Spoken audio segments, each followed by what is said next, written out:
Amen. Amen. Je vous salue dans le nom de Jésus. Amen.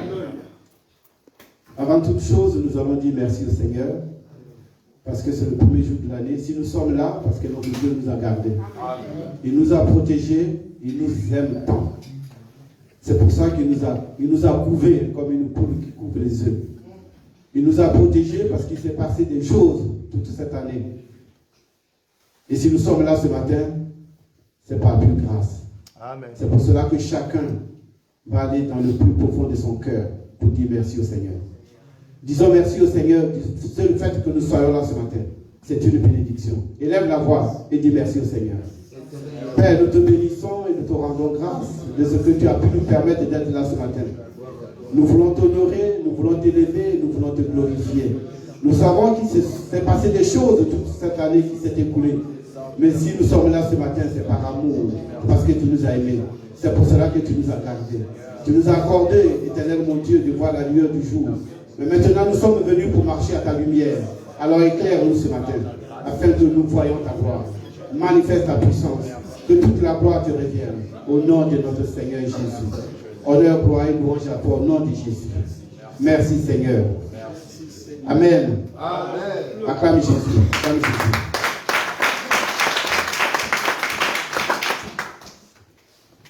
Je dis merci au Seigneur de m'avoir permis d'être devant vous ce matin encore. C'est pas une chose aisée, mais c'est une grâce. Amen. Nous allons partager ce matin parce que Dieu nous a fait grâce. Si nous sommes ensemble, ce n'est pas en vain. Et nous allons encore parler de nous-mêmes ce matin. Amen. C'est pour cela que nous allons prendre nos Bibles et nous allons lire quelques passages. On va aller dans le livre de Luc. On va prendre Luc 10.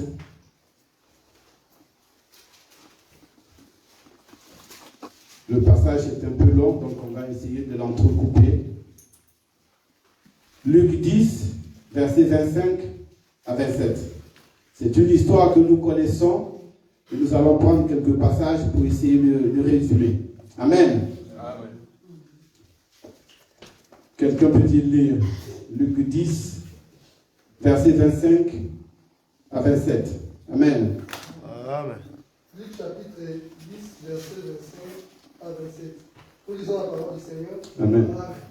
Ils lui dirent, Seigneur, il a dit. Un docteur de la loi, pardon, à partir du verset 25. Luc 10, 25, verset 25.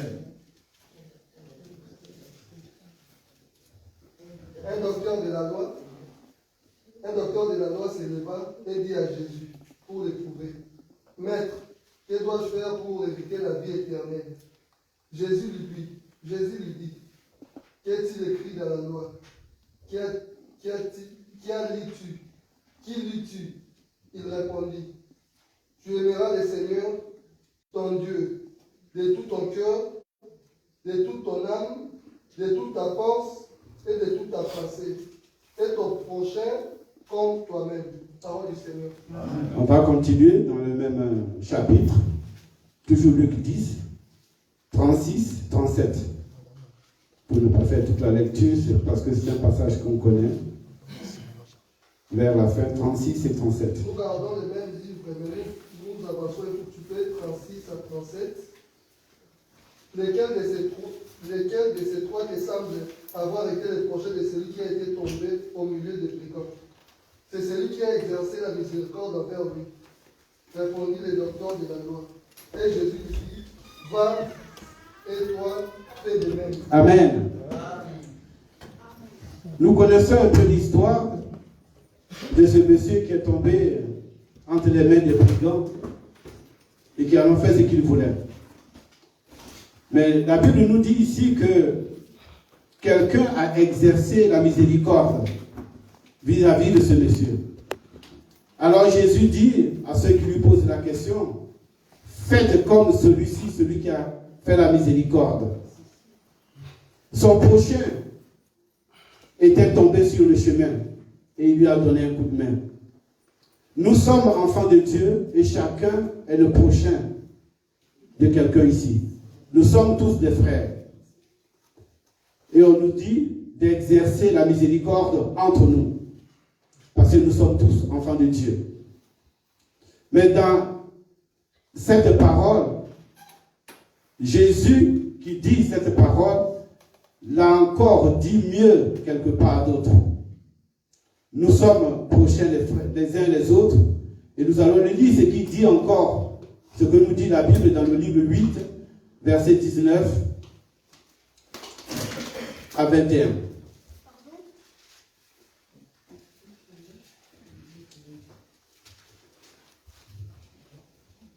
Luc 8, verset 19 à 21. Je lis la parole. La mère et les frères de Jésus vinrent le trouver, mais ils ne purent l'aborder à cause de la foule. On lui dit, ta mère et tes frères sont dehors et ils désirent te voir. Mais il lui répondit, ma mère et mes frères, ce sont ceux qui écoutent la parole de Dieu et qui la mettent en pratique. Amen. Amen. Ma mère et mes frères sont ceux qui écoutent la parole avec moi.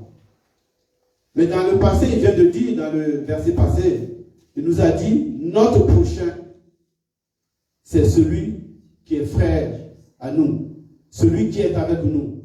Notre frère, nous sommes ensemble ici, nous sommes des frères, et nous sommes chacun le prochain de son ami.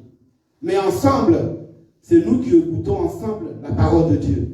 Donc si on veut voir notre prochain, c'est celui qui écoute la parole avec nous. Mais il rajoute celui qui la met en pratique.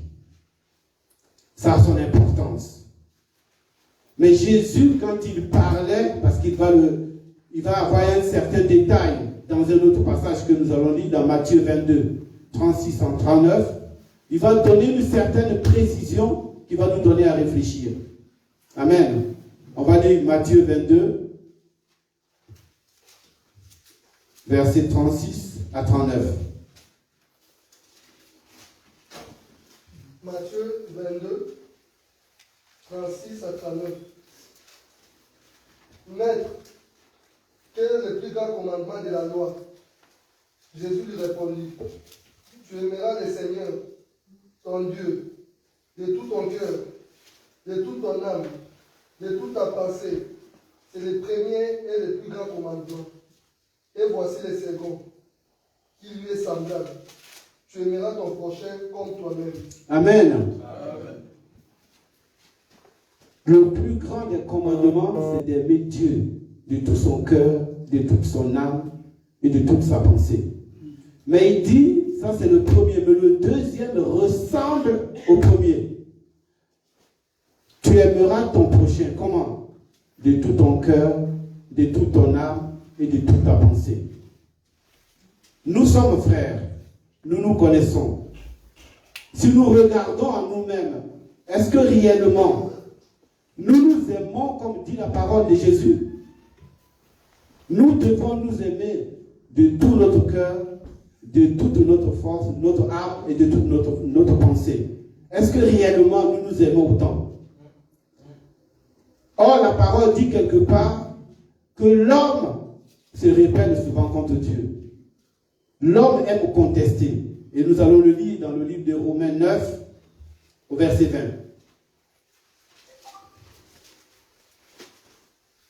Romains 29, verset 20. Ô homme, toi plutôt, qui es-tu pour contester avec Dieu? Le vase d'argile dira-t-il à celui qui l'a formé, pourquoi m'as-tu fait ainsi? Amen. L'homme, l'esprit de l'homme aime à contester.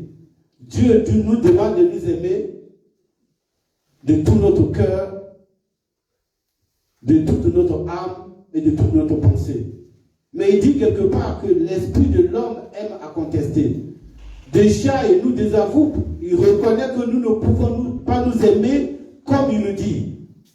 Donc, il n'y a que Dieu qui peut véritablement aimer de cette façon-là. L'amour vient de Dieu, l'amour est Dieu. Amen. Donc, si nous ne pouvons pas nous aimer comme il nous dit, cet amour vient de qui? L'amour vient de Dieu. comment nous demande-t-il de nous aimer? Nous allons lire quelques passages pour prouver que cet amour vient de Dieu. On va lire 1 Samuel 18, verset 1. 1 Samuel 18, verset 1. 1 Samuel 18, verset 1. David avait achevé de parler à Saoul. Et dès lors, l'âme de Jonathan fut attachée à l'âme de David. Amen. L'âme de Jonathan fut attachée à l'âme de David. Cet amour qui s'était exprimé par cette âme qui s'attache à l'âme de l'autre, ça ne venait pas de lui. C'était un amour de Dieu. Ça veut dire que c'est véritablement l'amour, c'est Dieu qui nous aime, au-delà de ce que nous pouvons penser. Personne, un être humain ne peut pas aimer comme Dieu a aimé. C'est l'âme de l'être qui s'attache à son voisin. Cet amour-là vient de Dieu. Cet amour-là est exprimé par le cœur de Dieu. C'est pour cela que l'âme de David pouvait s'attacher véritablement à l'âme de Jonathan. Il ne faut pas oublier que le père de Jonathan était le roi et que la royauté, dans la logique, devrait revenir à Jonathan. Mais si Dieu a choisi David, il a fait de telle sorte que l'âme de Jonathan s'attache à l'âme de David, de sorte que Jonathan accepte tout ce qui venait de David, mais cela venait de Dieu. Par son amour, il pouvait accepter tout ce qui vient de lui. La preuve est que quand Jonathan meurt, David va prononcer une parole qui prouve véritablement que cet amour venait de Dieu. 2 Samuel 1, verset 26. 2 Samuel 1, verset 26. Je suis dans la douleur à cause de toi, Jonathan mon frère. Tu faisais tout mon plaisir. Ton amour pour moi était admirable, au-dessus de l'amour des femmes. Amen. Un amour qui est au-dessus de l'amour des femmes. Qui peut aimer autant si ce n'est Dieu? Parce que nous savons que nous nous aimons, nous le disons, et il arrive que nous nous aimons. L'amour que tu portes à ton voisin ou à ton prochain n'est pas l'amour que tu portes à ta femme, n'est pas l'amour que tu portes à ton enfant, n'est pas l'amour que tu portes à tes parents. Mais vous imaginez ce que dit David, cet amour qui nous liait était au-delà de l'amour des femmes. C'était tellement fort, c'était tellement puissant. Ça ne peut venir que de Dieu, cet amour-là. Que David et Jonathan se vouaient. Mais si Dieu dit que notre esprit peut contester et que réellement nous ne pouvons pas aimer comme nous, il nous le demande. Parce que quelque part, il va dire dans Ésaïe 55, verset 8, il dit, mes pensées, les pensées à Dieu ne sont pas nos pensées.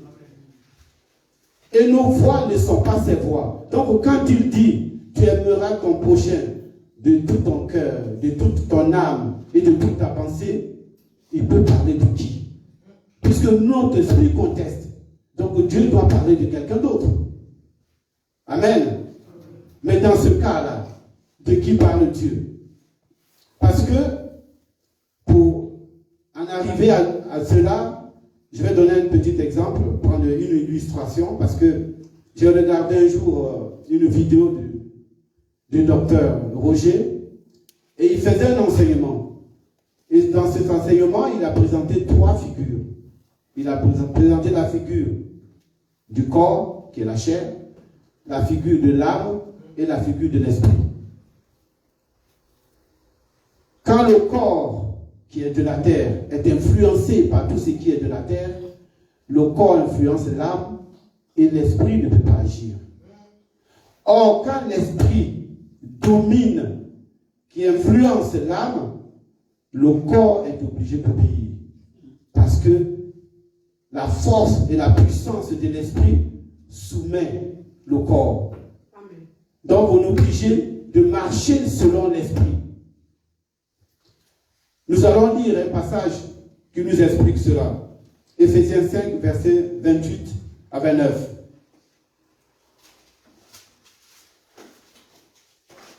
Éphésiens 5, 28 à 29. Amen. Amen. C'est ainsi que les maris doivent aimer leurs femmes comme leur propre corps. Celui qui aime sa femme s'aime lui-même, car jamais personne n'aima sa propre chair, mais il la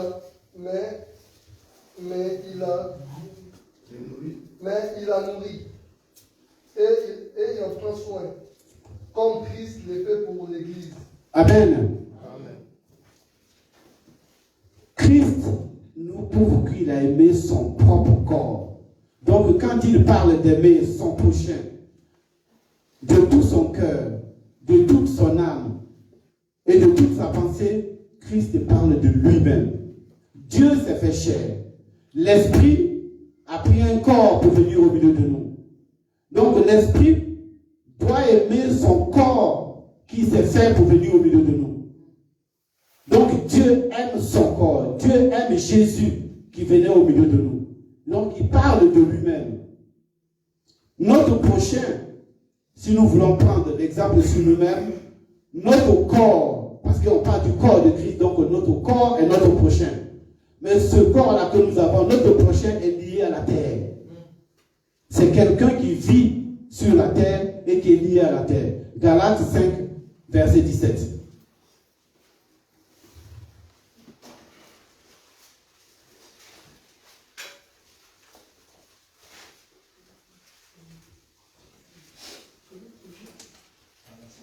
Galates 5, verset 17. Et je lis la parole. Car la chair a des désirs contraires à ceux de l'esprit, et l'esprit en a de contraires à ceux de la chair. Ils sont opposés entre eux, afin que vous ne fassiez point ce que vous voudriez. Amen. Amen. Notre chair, qui est notre corps, qui est notre prochain, a des désirs contraires à ceux de l'esprit. D'où l'exemple des figures de l'enseignement du docteur Roger. Ça se manifeste là. Le corps qui est lié à la terre peut dominer quand il s'affectionne aux choses de la terre. Et nous sommes sur la terre. Donc la terre nous influence. La terre a un chef, a un gouverneur. Je crois que c'est dans Apocalypse 12. Le diable est le maître de la terre. Donc le diable propose à notre prochain, qui est notre corps, beaucoup de ce qui lui appartient, afin que la chair, le corps obéisse au diable.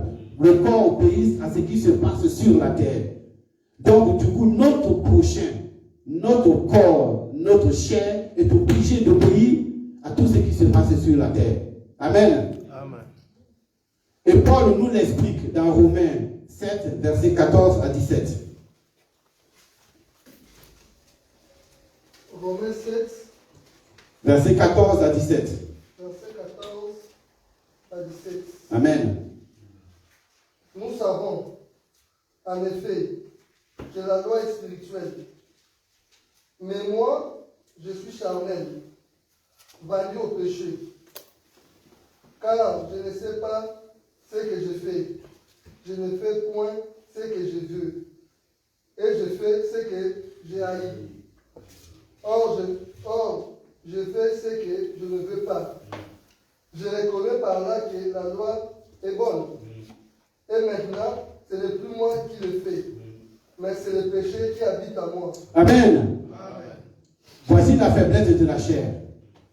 Voici la faiblesse de notre voisin. Voici la faiblesse de notre prochain qui est notre corps. Paul, qui était versé dans les Écritures, qui était plein de l'esprit, si Paul nous dit ça, ça veut dire que notre corps a une certaine faiblesse, que si nous ne faisons pas attention, qu'il peut nous perdre. Parce que Paul dit, je fais des choses que je n'ai pas envie de faire. Mais si je le fais, c'est qu'il y a une force qui m'y oblige. La force terrestre nous oblige à désobéir. Si Dieu a déjà dit que notre esprit conteste, mais la chair ici a une certaine force pour nous dominer. D'où j'ai tiré de là mon thème. Je l'ai intitulé mon prochain veut me fermer la porte du ciel. Parce que si mon corps me permet de faire des choses qui sont contraires à l'esprit, l'esprit ne peut pas agir. Donc mon corps me fait baisser vis-à-vis de la parole de Dieu, me fait baisser dans l'amour de Dieu, et je suis obligé de faire des choses qui me ferment la porte.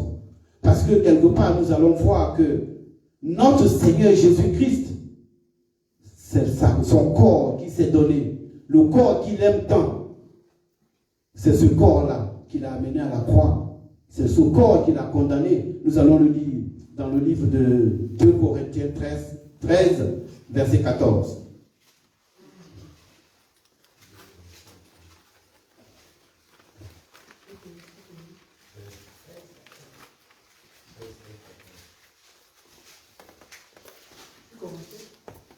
« 2 Corinthiens 13, verset 4, pardon. 2 Corinthiens 13, verset 4. 2 Corinthiens, verset 13, verset 4.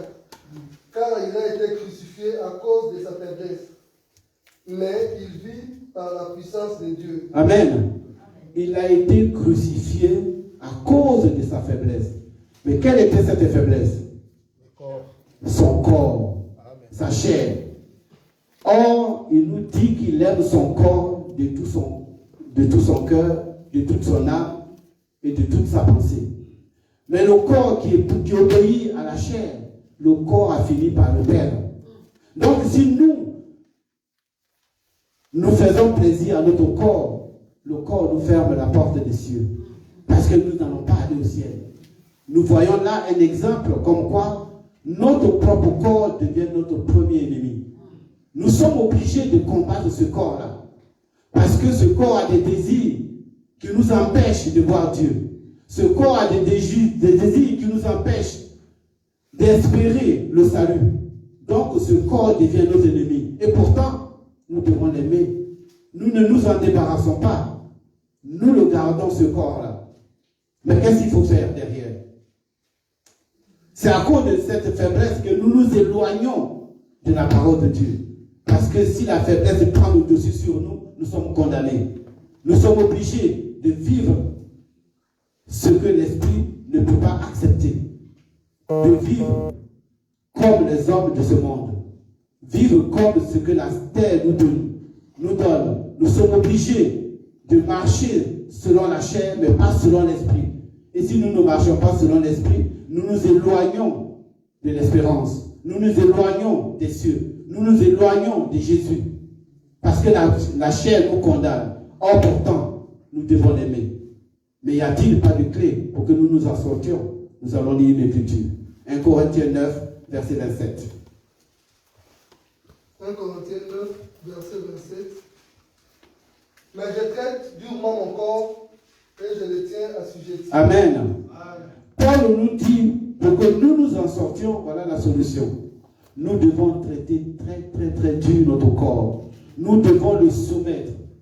Notre corps ne doit pas prendre le dessus sur nous. Il est notre ennemi, mais il est en même temps notre proche, notre prochain. Nous devons l'aimer. Mais quand tu aimes quelqu'un, la Bible dit quelque part, quand tu aimes ton enfant, il faut le châtier. C'est pour cela que notre Dieu nous châtie. Parce qu'il nous aime. Si nous aimons notre corps, nous devons soumettre notre corps. Nous devons l'obliger à obéir. Le corps n'est pas plus puissant que nous. Le corps n'est pas plus important que nous. L'esprit est plus puissant que le corps. Donc le corps est obligé d'obéir à l'esprit. C'est pour cela que Paul nous donne cet exemple. Nous devons soumettre notre corps. Nous devons l'obliger à obéir. Parce que le corps, il a tendance à tout accepter. Si nous vivons, comme le dit la parole, c'est-à-dire dans le livre de Galates 5, verset 19 à 21, nous allons le lire, nous voyons que le maître qui dirige la terre, voilà ce qu'il nous propose. Il nous donne une profusion de difficultés qui vont nous empêcher d'aller au ciel. Nous allons le lire pour voir ce qu'il nous propose. Galates 5, verset 19 à 21. Or, les œuvres de la chair sont Amen. manifestes. Ce sont l'adultère, l'impudicité, l'impureté, la dissolution, l'idolâtrie, la magie, les inimitiés, les querelles, les jalousies, les animosités, les disputes. Amen. On va s'arrêter là. Vous voyez la liste de ce que le monde nous propose. C'est-à-dire que à chaque objet que nous prenons, nous reculons vis-à-vis de notre Seigneur. Et vous avez vu, il a arrêté de lire. Pourquoi? Parce qu'il y en a tellement.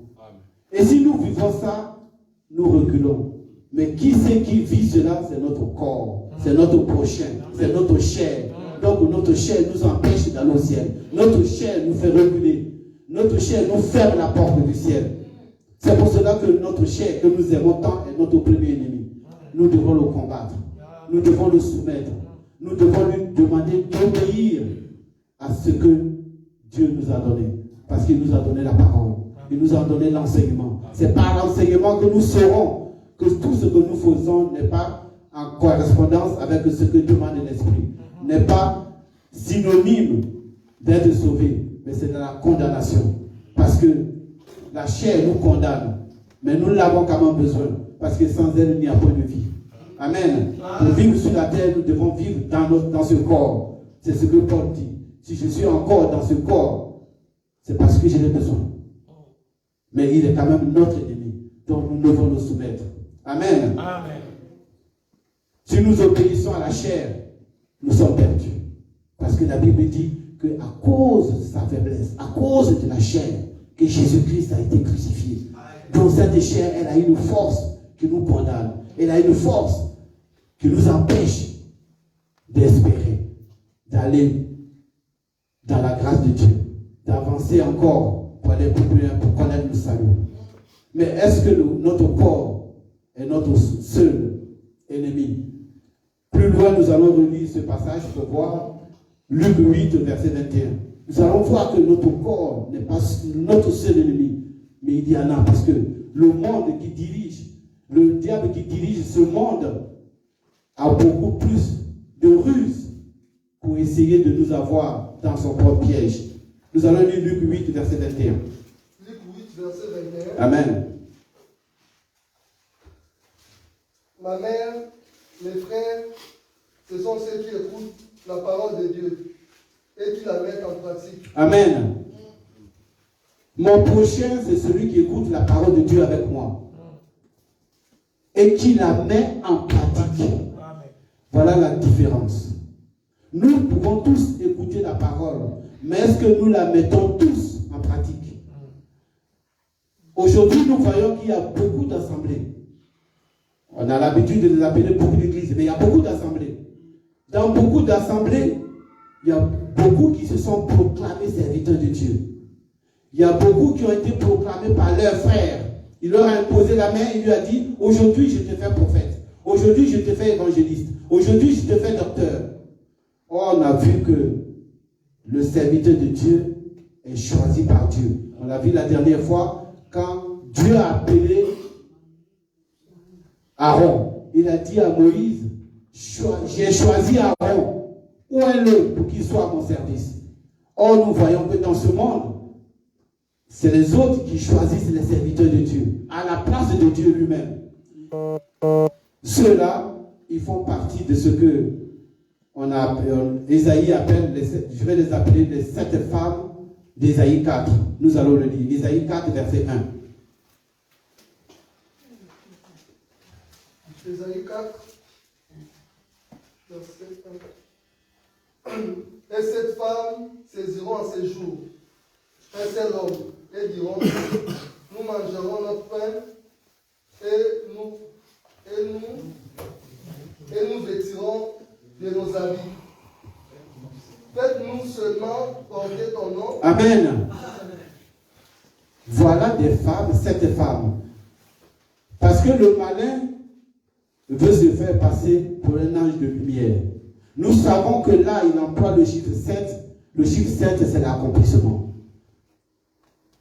Il emploie le chiffre 7 parce que lui aussi, il veut croire que son 7, c'est l'accomplissement. Les 7 femmes, on va prendre comme dans la Bible, dans l'Apocalypse, quand notre Seigneur écrit aux saintes églises. Ce n'est pas qui est cette église, mais il y a une lettre lue selon la marche de l'église 7 fois. Alors le diable aussi veut faire comme notre Seigneur. Il prend cette femme. Mais ces femmes-là, qu'est-ce qu'elles disent? Nous aurons nos habits et notre pain. Or, la parole dit que quand tu as une femme, il lui faut les habits, il lui faut le pain et le devoir conjugal. Mais ces femmes-là ne veulent ni le pain, ni les habits. Elles veulent que le nom. Or, Apocalypse nous dit que le nom de Jésus, c'est la parole de Dieu. Donc, c'est cette femme qu'on va présenter par cette église. Or, que le nom, c'est-à-dire que je ne veux pas le mari, je veux juste son nom. Donc, vous nous voyez dans les assemblées, ils ont que le nom, la parole de Dieu, mais ils ont leur propre parole, ils ont leur propre pain et ils ont leurs propres vêtements. Les vêtements, ce sont les œuvres. Le pain, c'est la parole. Donc, nous n'avons pas la même doctrine. Nous n'avons pas le même Dieu. On a juste le nom en commun. Donc, notre prochain est encore notre ennemi. En dehors de notre propre corps, qui est notre ennemi, qui peut nous condamner, voilà encore notre prochain qui écoute la parole avec nous, mais qui ne la met pas en pratique, est aussi notre ennemi. Parce que lui peut nous condamner. Quand on n'a pas l'enseignement, on est obligé d'aller dans ces assemblées-là pour la condamnation. Ce n'est pas pour la vie. On y va parce qu'on va être condamné. Parce que ceux-là aussi nous ferment la porte du ciel. Comme notre propre corps nous ferme la porte du ciel. C'est pour cela que quand nous sommes là, c'est une grâce. C'est une bénédiction. Parce que nous recevons ce qui doit nous ouvrir le ciel. Nous avons tourné le dos. Parce que nous étions comme des fils prodigues. Nous sommes allés goûter à la nourriture du porc. Mais quand nous sommes venus dans la maison de notre Père, parce que l'Esprit nous a dit, c'est là qu'il y a à manger en abondance. Alors nous sommes revenus à la maison parce que l'Esprit veut que nous soyons là. Ici, il y a de la nourriture. Donc nous sommes venus manger. Quand nous sommes à table, c'est une joie. Aujourd'hui, nous partageons. Et c'est un bonheur. C'est une bénédiction. Comme la convention l'a dit, la réunion des aigles. Nous sommes réunis et nous allons partager nos corps. Nous allons partager nos cadavres. Parce que nous sommes un tombeau. Le cadavre est en nous. Et quand nous avons mangé, que nous sommes rassasiés, comme des aigles, nous pouvons nous élever vers notre Seigneur. Parce que c'est l'aigle véritable. Donc nous sommes venus dans la maison pour manger vers le feu. Évitons d'aller vers ceux-là qui portent que le nom, mais qui n'ont ni les vêtements, ni le pain. Parce que le pain, il est là. Nous le mangeons maintenant. Nous sommes en train de manger ce pain ce matin. Et c'est à ça que nous sommes appelés. Pour éviter la condamnation. Amen. Parce que la Bible nous dit qu'il faut éprouver les esprits. Et si nous n'éprouvons pas les esprits, nous tombons dans leur propre piège. C'est pour cela que la Bible nous enseigne qu'il faut écouter 1 Corinthiens 6, verset 12. Nous allons lire le passage. 1 Corinthiens 6, verset 12. 1 Corinthiens 6, verset 12. Amen. Tout m'est permis. Tout n'est pas utile. Tout m'est permis, mais je ne me laisserai asservir par quoi que ce soit. Amen. Tout n'est pas utile. Mais si on s'occupe de tout, on se fait asservir. Si on écoute le corps, on est asservi. Si on écoute ces églises qui ont que le nom, on est asservi. Et ces deux éléments nous ferment la porte du ciel. Parce que ces deux éléments nous condamnent. Nous ne sommes pas destinés à rester sur terre. Nous sommes destinés à aller rencontrer l'époux dans les cieux. Mais il ne faut pas que nous nous fassions condamner par d'autres personnes. C'est pour cela que quand nous sommes là, c'est une véritable grâce, c'est une bénédiction. Et Acte 2, 42 va nous le prouver. Amen. Ce que nous devons faire pour ne pas que nous nous laissions perdre par d'autres, nous devons aller écouter ce que les précurseurs ont dit. Amen. Amen. Acte 2, 42. Amen. Il persévère dans l'enseignement de l'apôtre, dans la communion fraternelle, dans la friction du pain et dans les prières. Amen. C'est pour cela que nous sommes là. Nous sommes là pour partager le pain. Nous sommes là pour écouter la véritable parole. L'enseignement. Nous sommes là pour partager. Nous sommes là pour prier. Nous avons besoin de tout cela afin de ne pas être condamnés. Notre ennemi est toujours prêt à nous attirer vers le bas. Notre ennemi est toujours prêt à nous amener sur le chemin de la perdition. Nous empruntons ce grand boulevard qui nous amène dans la perdition. Or, nous allons trouver que, en soumettant notre corps, en n'écoutant pas ces femmes qui n'ont que la parole, nous empruntons un petit chemin étroit. Mais ce chemin mène à la gloire de Dieu. C'est pour cela que nous sommes là pour emprunter ce chemin. Vous verrez dans des assemblées où ils n'ont que le nom. Il y a 5, 6, 7 000 personnes. J'ai écouté un autre la dernière fois qui disait, j'ai besoin de 100 personnes qui vont donner 100 000 francs en francs CFA. Il a besoin de 100 personnes pour donner 100 000. Vous imaginez, en 1 heure, il devient riche. En 1 heure, il devient riche. Est-ce qu'il a une société? Est-ce qu'il a une usine? Il a une entreprise? Mais il prend la parole de Dieu parce qu'il n'a que le nom. Il n'a pas les vêtements et il n'a pas de pain. Il prend le nom et il amène les autres à la perdition. Il va s'enrichir. Ils ont peut-être commencé avec lui il y a 4, 5, 6 ans. Mais au bout de 10 ans, il a une maison, il a 3 voitures, il a des garde-corps et les autres continuent à pleurer. Mais ce qui est formidable, quand lui il a un problème, il dit à l'assemblée, il faut cotiser parce que le pasteur a un problème. Mais le jour qu'un fidèle a un problème, il dit qu'il faut prier. Or, c'est lui qui est censé prier. Mais quand vous avez un problème, il faut prier. Quand lui a un problème, il faut cotiser de l'argent. Ça, c'est une société de production. Ils gagnent de l'argent. Donc, voilà ceux-là qui nous ferment le ciel. Ils font partie de nos prochains avec le nom juste. Amen. Donc nous ne devons pas les écouter. Si nous sommes venus là ce matin, c'est parce que Dieu nous a fait grâce. Parce que nous devons soumettre notre corps. Nous devons dire non à ceux-là qui portent que le nom, mais qui n'ont ni le pain, qui n'ont ni les vêtements. Nous sommes venus emprunter le chemin étroit qui mène à la gloire de Dieu. Amen. Et je bénis le nom du Seigneur pour chacun de nous ce matin. Dans la gloire de Jésus. Dans la gloire de Jésus.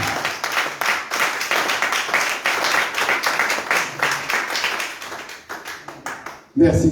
Merci. Je remercie le Seigneur pour ce qu'il m'avait mis à cœur ce matin de partager avec vous. Je glorifie son nom. Amen. Que Dieu nous bénisse. Nazakomata ngai nga nazakomata